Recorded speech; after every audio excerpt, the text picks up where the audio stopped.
Salam alaikum, bonjour. Je vais vous expliquer sur cette vidéo quelle est la matrice dans laquelle on parle et qu'ils sont en train de nous faire vivre. Je vais vous l'expliquer. La réalité, à travers la matrice de l'illusion, c'est que une personne est petit à petit contrôlée dans ses organes vitaux en termes de sensations, visuelles, sonores, pensées, et doucement, doucement, comme une vague qui t'emmène tout doucement vers le fond de l'océan. Et cette vague, c'est la vague des ondes, entre autres, et sonores. Donc, l'idée globale, c'est comme si on prenait une image de la réalité, c'est ce que nos yeux voient, et on superpose doucement une autre réalité. C'est comme si on changeait la couleur du ciel, par exemple, mais graduellement. Ce qui fait que tes yeux ne regardent pas le ciel comme ils devraient le voir, puisqu'ils ont une onde qui se superpose à l'intérieur. On peut duper l'œil si on superpose une autre information dessus. Or, notre corps, c'est des capteurs de signaux. Ils émettent, ils reçoivent, et c'est le fonctionnement du corps. Donc, si on veut duper un corps, il suffit d'avoir les techniques et les technologies et les moyens adéquats. Donc, on peut attaquer un corps dans sa réalité. D'où le film de la perception, vivre dans un rêve. C'est pas un corps qui ne vit pas, c'est un corps qui vit, mais il vit dans une double réalité, c'est-à-dire que lui enlever la faculté de la réalité toute.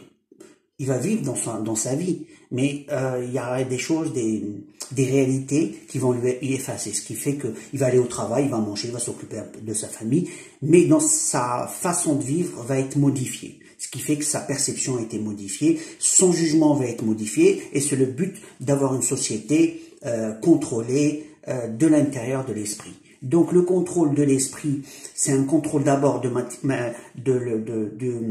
la soumission, dans le sens où on rentre dans une réalité qui n'est pas vraie. C'est comme si sur une table, je pose un téléphone et que juste avant, j'ai pris une photo où il n'y avait pas de téléphone. Ce qui fait que si je veux faire disparaître le téléphone que je viens de poser, il suffit que je superpose l'image de la table sans le téléphone. Donc la réalité, la table, elle existe, le téléphone est sur la table, mais quand je vais regarder, le téléphone a disparu.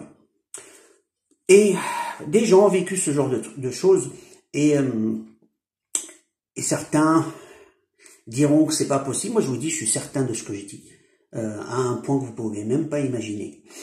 Donc la superposition de la réalité par rapport à l'illusion, c'est comme un rêve debout de la réalité, puisque à chaque fois, ça va se superposer par rapport à notre vie. C'est un système automatique. C'est comme si quelqu'un est connecté à la matrice, c'est-à-dire qu'il est connecté à une intelligence artificielle et personnalisée, puisque chaque personne est ciblée différemment, puisqu'on ne se ressemble pas dans nos pensées, dans nos façons de voir les choses, mais le but c'est d'emmener tout le monde dans cette vague.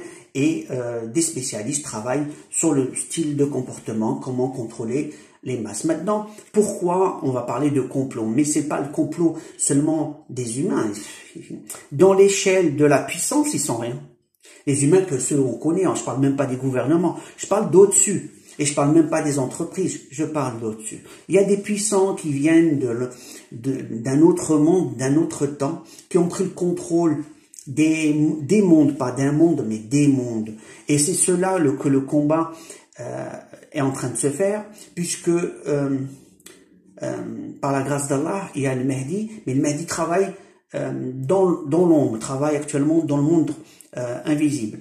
Mais il travaille selon ce que Allah lui donne. Donc en conclusion, c'est graduel selon la volonté d'Allah, ce qu'il lui donne.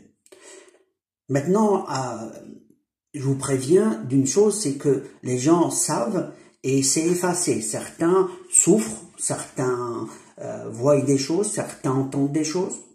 Alors il y a certains, ils vont leur faire croire que c'est des méchants pendant que eux c'est des gentils, ou le contraire, hein, des gens qui sont méchants vont leur faire croire qu'ils sont des gentils. Et donc il y a certains, les pauvres, on va les manipuler en leur faisant croire que c'est des voix d'anges. Or c'est des machines, hein. Comment dire ça, c'est une intelligence artificielle avec qui on discute, mais il n'y a pas que, il y a une équipe derrière Il y a une logistique à l'intérieur, donc il y a des djinns, des humains, et tout le monde est dans la même musique. Et donc cette vague, justement, elle va de plus en plus. Donc c'est une vague sur une vague. Une vague sur une vague, ça nous rappelle quelque chose. On parle en métaphore que ceux qui n'entendent pas, qui ne voyaient pas, ils sont dans les ténèbres, couche sur couche, comme vague sur vague. C'est-à-dire qu'en fait, si on attaque une couche pour toucher les yeux, on rajoute une autre couche pour les oreilles, on rajoute une autre couche, ce qui fait qu'on est handicapé de plus en plus jusqu'à ne plus voir. Donc on subit cette non-vision des choses graduellement, vague par vague, c'est-à-dire handicap sur handicap. Et l'handicap est graduel, justement. C'est quelqu'un qui ne voit pas d'un coup, c'est qu'il est aveugle. Quelqu'un qui ne voit pas doucement, comme si le coucher du soleil arrive. On ne voit pas jusqu'à on se rend compte que nos yeux éteignent. On se rend compte qu'il y a eu le coucher du soleil, on allume la lampe. Mais au début, le fait que ça soit graduel, on peut ne pas se rendre compte. Si c'était fait à petite échelle, à petite dose, où les gens ne se rendent pas compte, et certains qui vivent même dans cette illusion depuis leur enfance, dans le mécanisme, ils se rendent pas compte parce que pour eux, c'est leur vie, quoi. Ils pensent que c'est normal, ils savent même pas qu'il y a eu un monde différent. Donc actuellement, je vous préviens que dans la réalité des choses, elle y est. Elle est superposée par une autre réalité dans la vraie vie. Hein. C'est pas quelqu'un qui dort et qui rêve, pas du tout. C'est quelqu'un qui dort et qui fait sa vie et dans son quotidien avec des handicaps. Et ces handicaps, on ne les voit pas puisque l'intelligence artificielle prend le dessus dans le contrôle d'images et de signaux. Ce qui fait qu'on est des récepteurs émetteurs et chaque individu a son identité, son empreinte dans ce monde ou dans le monde parallèle. Ce qui fait qu'une personne qui est ciblée, on peut aller graduellement l'emmener dans un sens ou dans un autre. Soit l'affaiblir, soit le renforcer, voilà. Donc c'est une question d'attaque pour certains, et pour leurs alliés, ils vont les renforcer et les assombrir dans le sens du mal. Pour les autres qui veulent tenir et aller dans la foi, dans la religion, et ils craignent Dieu, ils veulent lui obéir, ils vont dans l'amour et le partage des gens, ceux-là on va les détruire et ainsi de suite. Donc en conclusion, le combat actuel est le combat du bien et du mal. Ceux qui ont défini le bien et le mal, les puissants actuellement, beaucoup vénèrent le diable. Et je dis pas tout le monde, heureusement pour nous. La question est maintenant, comment faire? Puisque les alertes que j'ai données, ça fait des années que j'ai donné des alertes, personne n'a répondu et personne n'a fait quoi que ce soit. Maintenant, les ondes se superposent de plus en plus, les handicaps vont grimper. Et ceux qui n'ont pas eu de pathologie, c'est pas qu'ils vont pas les avoir. C'est une question de temps. Parce que on commence par l'élite, on commence par ceux qui donnent l'information, on commence, jusqu'à on arrive à la base. Voilà. Et puis pour ceux qu'on appelle les suiveurs, pour pas dire un autre mot, c'est ceux qui ils disent tout, oui, ça y est, eux, leur tête, elle est formatée. Donc ceux-là, on n'en parle même pas. Et pour les autres, deviennent minoritaires. Les plus intelligents, les plus doués deviennent minoritaires. Le fait d'être minoritaire, il y a un problème. Donc on ne fait pas le poids. Ce qui fait que maintenant, mon attente personnelle, c'est celle d'Allah. Mon attente, c'est celle de Dieu. Pour qu'il nous sauve de ce manège, de cette illusion et de cet endormissement collectif. Et le combat est réel.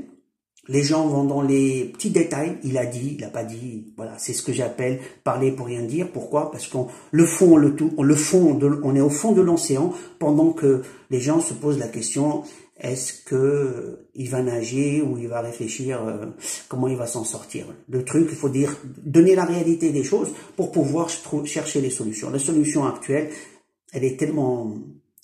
c'était l'union pour arrêter ce phénomène d'émission d'ondes. C'est déjà la première chose, mais personne n'a mis ni les moyens, ni les équipements, ni la logistique. On est perdu tout seul dans un bateau qui est déjà coulé. Maintenant, le sauveur, pour ce qui me concerne, ça peut être que Allah. Le sauveur, c'est prier Allah pour qu'on sorte de cette situation où tout le monde souffre, et on va continuer tant que on n'aura pas l'aide d'Allah, puisque les puissants de son monde, c'est pas simple, hein. C'est pas Ils viennent d'une autre génération, ils viennent d'un autre temps, et c'est des djinns, c'est des génies, comme on va dire, et ils ont une puissance que vous pouvez même pas imaginer. Là, actuellement, on est dans le bon vouloir en priant Allah pour qu'il nous sauve de nous-mêmes, de notre inertie. Voilà. Alors, je vous dis à la prochaine vidéo. Alaykoum salam.